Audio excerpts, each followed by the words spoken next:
Hello and welcome back. This is Mr. Luis, and today we're going to dive into the topic of impulse control disorders. Impulse control disorders, ICDs, are mental health conditions where individuals have a repeated inability to resist the urge to perform specific behaviors. These behaviors feel rewarding in the short term, but lead to negative consequences over the long term. These consequences can cause harm to the individual or others, create distress, or result in significant impairment in their personal or social life. Common examples of ICDs include kleptomania, pyromania, and gambling disorder. According to the ICD-11, impulse control disorders are characterized by three main features. First, the person experiences intense urges to engage in the behavior, which can feel rewarding in the moment. Second, despite the short-term pleasure or relief, the behavior leads to long-term negative consequences, such as harm to the person or to others. Finally, the behavior results in significant distress and impairment in the person's life, particularly affecting relationships, work, or family life. The ICD-11 recognizes several impulse control disorders, including kleptomania, pyromania, and gambling disorder, each with its own specific diagnostic criteria. Kleptomania. Kleptomania is a condition marked by a compulsive urge to steal, even when there is no need for the stolen items. Individuals with kleptomania experience tension or anxiety before stealing, followed by relief or excitement after the theft. This behavior is not driven by a desire for material gain, but rather by the relief the individual feels from acting on the impulse. The urge to steal is intense and difficult to resist, and after the theft, the person often feels gratification or relief. However, this relief is short-lived, and the individual may feel distress afterward, facing personal harm or relationship issues. The behavior is not motivated by external reasons, such as money or revenge. Pyromania. Pyromania is characterized by the impulse to set fires, a behavior that brings an intense sense of excitement, pleasure, or relief. People with pyromania often have a fascination with fire and related objects, such as firefighting tools. The impulse to set fires is difficult to resist, and the act of setting or witnessing fires generates feelings of excitement or relief. The behavior is not driven by monetary gain or revenge, but is instead motivated by the emotional and psychological satisfaction the individual gains from setting the fire. Over time, the person may feel a growing desire to set more fires, as the behavior becomes increasingly reinforcing. Gambling disorder. Gambling disorder involves a recurring pattern of gambling behavior, which can take place both online and offline. It is characterized by an inability to control gambling habits, which often leads to severe consequences in the individual's life. People with gambling disorder experience an overwhelming urge to gamble, which they find difficult to control. Even when they are losing money or facing negative outcomes, gambling becomes a priority, taking precedence over other activities, such as spending time with family or friends. Despite the negative consequences on their relationships, finances, or mental health, individuals with gambling disorder continue to gamble, often increasing the behavior over time. Assessment and diagnosis. The Kleptomania Symptom Assessment Scale, KSAS, is one tool used to assess kleptomania. It's a self-report scale where individuals rate the intensity of their stealing urges on a scale from 0 to 5. The higher the score, the more severe the symptoms. This scale helps clinicians determine the severity and impact of the disorder. For gambling disorder, the Yale-Brown Obsessive-Compulsive Scale, modified for pathological gambling, PGY-BOSES, is used. This tool assesses the obsessive and compulsive aspects of gambling, focusing on how much control the individual has over their gambling behaviors. Both of these tools, along with the ICD-11 and DSM-5 TR, provide the official diagnostic criteria for impulse control disorders, including specific symptom patterns and diagnostic thresholds. Now let's explore the cognitive theory, specifically Miller's feeling state theory, which offers a deeper understanding of the emotional processes behind these disorders.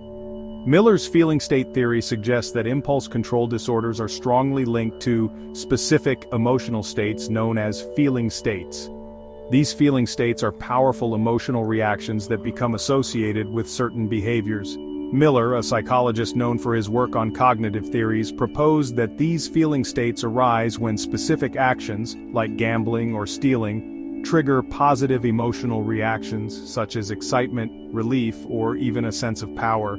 Over time, these emotions become linked to the behavior, making the individual feel compelled to repeat the action in order to experience the same emotional satisfaction. According to Miller, when a person experiences a feeling state, for example feeling empowered after setting a fire, this emotional rush reinforces the impulse to act again. The behavior itself, such as setting the fire, is not driven by external motivations like revenge or material gain, but by the powerful emotions associated with it. This emotional link between behavior and positive feeling creates a state-dependent memory, where the behavior becomes tied to the emotional state, and the individual feels compelled to repeat it. The theory emphasizes that these feeling states don't just disappear, they persist over time and can resurface under different circumstances, keeping the individual trapped in a cycle of impulsive behavior. Treatment and management. Biological treatment. One biological treatment for gambling disorder is the use of opiate antagonists. These drugs block the brain's dopamine receptors, reducing the reward felt during gambling. By decreasing the pleasure associated with the behavior, the individual may feel less compelled to engage in gambling.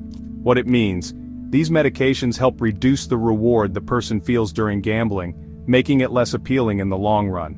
Psychological treatments. Two key psychological treatments for impulse control disorders are covert sensitization and imaginal desensitization. Covert sensitization. This technique pairs visualization of the compulsive behavior with negative images, such as nausea or discomfort. The goal is to create an aversion to the behavior by linking it with unpleasant feelings. What it means: this helps the person learn to associate negative emotions with the behavior, which can reduce the urge to act on it. Imaginal desensitization. In this treatment, individuals are asked to visualize the behavior they want to resist, while being in a relaxed state. Over time, the intensity of the urge decreases as the person becomes desensitized to the emotional triggers. What it means: this technique helps individuals reduce the emotional charge associated with the impulse, allowing them to regain control over their behavior. Key studies. Now let's dive into two key studies that provide evidence for the effectiveness of treatments for impulse control disorders. Grant et al., 2008. Opiate antagonists for gambling disorder, in the study by Grant et al. In 2008, the aim was to test the effectiveness of nalmefene and naltrexone, two opiate antagonists, in treating pathological gambling. The sample consisted of 284 participants, all from the USA, who were diagnosed with pathological gambling. The researchers used a double-blind, placebo-controlled trial method, meaning neither the participants nor the researchers knew who was receiving the real treatment or the placebo. The results showed that participants who received the opiate antagonists experienced a significant reduction in their gambling behaviors, especially those with a family history of alcoholism. Ethically, participants were informed that they might receive a placebo, ensuring informed consent. The study had a strong design with high internal validity, and its results could likely be generalized to similar populations, making it reliable. However, the findings may not apply to less severe cases of gambling disorder or those from other regions. This research shows that opiate antagonists can be an effective treatment for pathological gambling, especially for individuals with a family history of alcoholism. Glover, 1985. Covert sensitization for kleptomania. In another study by Glover in 1985, the aim was to evaluate the effectiveness of covert sensitization as a treatment for kleptomania. The study focused on a 56-year-old woman with a 14-year history of shoplifting. This was a case study, so the data was gathered through in-depth analysis of one individual's experience. After undergoing covert sensitization, which involved imagining the stealing behavior while pairing it with unpleasant feelings, the woman showed a significant reduction in her stealing behavior. There were no ethical concerns, as the woman consented to the therapy. While the case study provides rich qualitative data, a key limitation is its low generalizability. Since this is one individual's experience, we cannot be sure that the same results would apply to a larger population of kleptomania sufferers. However, this study demonstrates that covert sensitization can be an effective treatment for kleptomania by associating the compulsive behavior with negative emotions. Conclusion. In conclusion, impulse control disorders like kleptomania, pyromania, and gambling disorder are complex conditions involving an inability to resist harmful behaviors. Both biological treatments and psychological therapies play critical roles in managing these disorders. Tools like the KSAS and PGY-BOCS help clinicians assess the severity of these conditions, while key studies, such as the ones by Grant et al. and Glover, offer strong evidence for the effectiveness of treatments like opiate antagonists and covert sensitization. These treatments can provide individuals with better control over their impulses and help reduce the negative consequences of their actions. For more detailed diagnostic criteria and treatment guidelines, healthcare providers should refer to the ICD-11 and DSM-5 TR. Thanks for watching. I will see you in the next video. Goodbye.